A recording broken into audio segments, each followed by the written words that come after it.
क्या आपने कभी सोचा है घर टूटते कैसे हैं? मोहब्बतें ख़त्म क्यों होती हैं? बच्चे माँ बाप से दूर क्यों हो जाते हैं? शोहर बीवी से और बीवी शोहर से नाराज़ क्यों रहती है? मसला अक्सर पैसों का नहीं होता, गुर्बत का नहीं होता, अक्सर मसला एक चीज़ का होता है, गुस्सा। गुस्सा वो आग है जो आहिस्ता आहिस्ता पूरे घर को जला देती है। ये वो चिंगारी है जो एक लम्हे में दिलों की मोहब्बत, इज्जत और सुकून सब कुछ खाक कर देती है। गुस्सा घर की बर्बादी का दरवाजा क्यों है? नंबर एक, गुस्सा इज्जत खत्म कर देता है।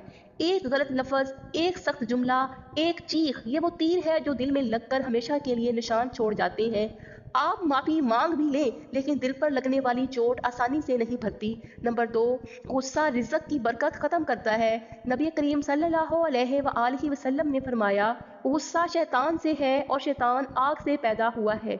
आग का इलाज पानी है, यानी गुस्सा ना बुझाया जाए तो ये रहमतों को जला देता है। नंबर तीन, गुस्सा बच्चों के मुस्तकबिल को तबाह करता है।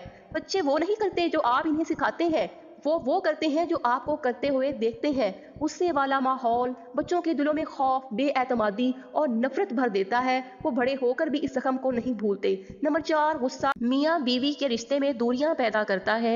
एक रिश्ता जो मोहब्बत से जुड़ता है वो गुस्से से टूट जाता है। एक मामूली बात, एक सख्त जवाब, एक तल्ख अल्फाज और दिलों में दीवारें बनने लगती हैं। नंबर पाँच, गुस्सा इंसान की इबादत को भी बेअसर कर देता है। जो दिल गुस्से, नफरत और तलखी से भरा हो, इसमें नूर कैसे आए? इस्लाम गुस्से के बारे में क्या कहता है? नबी करीम सल्लल्लाहु अलैहि वसल्लम ने फरमाया, ताकतवर वो नहीं जो कुश्ती में दूसरे को गिरा दे, बल्कि ताकतवर वो है जो गुस्से के वक्त अपने नफ्स को काबू कर ले। सुभान अल्लाह। असल बहादुरी ये है कि आपके गुस्से के वक्त अपनी जुबान, अपनी सोच और अपने हाथों पर काबू रखें। एक और हदीस में आता है, गुस्सा आए तो बैठ जाए और अगर बैठे हैं तो लेट जाए और गुस्सा ना जाए तो वजू कर लें। यानी इस्लाम ने वाज़े हल भी बता दिए हैं। घर को गुस्से से कैसे बचाएं? नंबर एक, खामोशी अपना लें। गुस्सा आए तो जवाब ना दें। खामोश रहना लड़ाई रोक देता है, रिश्ते बचा लेता है। नंबर दो, फौरन जगह बदल दें। खड़े हैं तो बैठ जाए, बैठे हैं तो लेट जाए। ये सुन्नत भी है और इलाज भी है। नंबर तीन, ठंडा पानी पी लें। नंबर चार, दो लफ्ज दिल से निकाल दें। मेरे अल्लाह, जिस लम्हे आप कहें या अल्लाह मुझे गुस्से से बचा ले, कसम से दिल नरम हो जाता है। नंबर पाँच, घर में गुफ्तगू का आदाब रखें।